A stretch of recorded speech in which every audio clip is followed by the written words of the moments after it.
जय जिनेन्द्र, मैं शिवांगी और आप देख रहे हैं खबर दिन भर। आज हम पहुंचे हैं श्री रतन मुनि जी महाराज साहिब जी और महासाध्वी श्री अलका जी महाराज साहिब जी की सुशिष्य श्री मनीषा जी महाराज साहिब जी और श्री प्राप्ति जी महाराज साहिब जी के दर्शनों के लिए। तो आइए जानते हैं चातुर्मास के पावन अवसर पर इनका क्या कुछ कहना है और लेते हैं इनका आशीर्वाद। जय जिनेन्द्र महाराज साहिब। हम गुरुदेव की कृपा से और गुरु माँ की कृपा से यह हमारा 16 जुलाई को मंगल में आत्मगद्दी आत्म तपोभूमि पर रूपम स्थित गली में प्रवेश हुआ।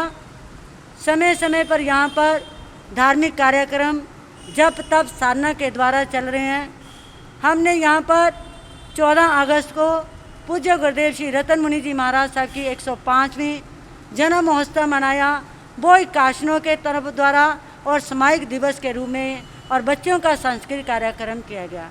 उसके आगे हम चल रहे हैं कि उनकी पुण्यतिथि 2 सितंबर दिन वीरवार को यहाँ पर गुणगान सभा के रूप में मना रहे हैं। 4 सितंबर को हमारे जैन पर्व पर्युषण शुरू हो रहे हैं, जो कि 4 सितंबर से लेकर 11 सितंबर तक चलेंगे।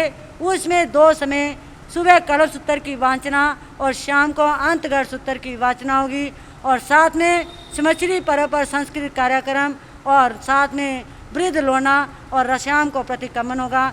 इसी प्रकार आप सभी ने बढ़ चढ़कर भाग लेना है, गुरु दर्शन प्रवचनों का लाभ लेना है। ओम शांति ओम शांति। महाराज साहिब, चातुर्मास 4 महीनों का संगम जब तब का ये पावन महीना जैन धर्म में इसकी क्या खास महत्वता है, इस पे प्रकाश डालिए। ऐसे है जी कि एक बार अकबर ने बीरबल से पूछा था कि 12 में से 4 गए तो कितने शेष बचे। यदि मैं आज से भी पूछूं तो आप कहोगे महाराज साहब 8 बचे, लेकिन जैन धर्म में तो 12 में से 4 गए यानी कि 0, क्योंकि ये 12 महीनों में से 4 महीने जो हमारे धर्म ध्यान साधना सामायिक कर्मों की निर्जरा के लिए होते हैं। जितना भी 4 महीने में धर्म ध्यान साधना की जाए तो आत्मा का कल्याण हो जाता है। महाराज साहिब, पर्युषण पर्व महापर्व माना जाता है जैन धर्म में। यही वो पर्व होता है कि सारा साल अगर मान लीजिए आपने अपने धर्म का पालन नहीं किया है और आपसे जाने अनजाने में कोई हिंसा हो गई है, तो प्रभु के चरणों में आप समर्पित खुद को करके कर्मों के बंधन से भी छुटकारा पा लेते हैं। तो पर्युषण पर्व को लेकर भी अपने विचार साझा कीजिए। पर्युषण पर्व पर सभी को यही संदेश दिया जाता है भगवान महावीर का, जियो और जीने दो। यदि हमारे से कारणवश कोई दोष लग जाता है तो गुरुदेव के चरणों में, गुरनी माँ के चरणों में अपनी आलोचना की जाए दोषों के प्रति, तो उसके सामने करने से कर्मों की निर्जरा हो जाती है।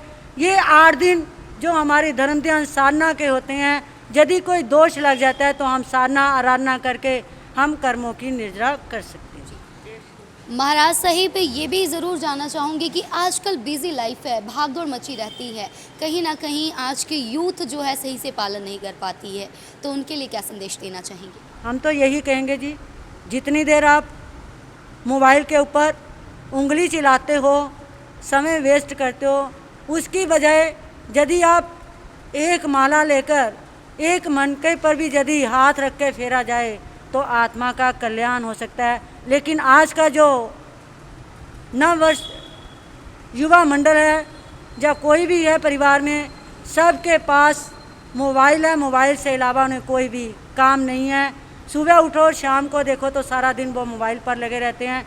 तो मोबाइल हमारे कर्मों में धर्म में अड़चन भी डालता है। देखा जाए मोबाइल एक अच्छा साधन भी है, यदि हम उसे यूज अच्छी तरह करें तो हमारे उसमें भी कल्याण हो सकता है। जी, बहुत बहुत शुक्रिया महाराज साहिब। प्राप्ति जी महाराज साहिब, आशीर्वाद दें। एक ही बात है। महाराज साहिब जी से आज हमने चातुर्मास की महत्वता और पर्युषण पर्व को लेकर जाना और साथ ही हम यूथ के लिए बहुत बड़ा मैसेज भी महाराज साहिब ने दिया है। ऐसे ही महाराज साहिब जी के दर्शनों के लिए आप देखते रहें खबर दिन भर। कैमरा पर्सन बॉबी नंदा के साथ मैं शिवांगी विदा लेती हूँ। जय जिनेन्द्र।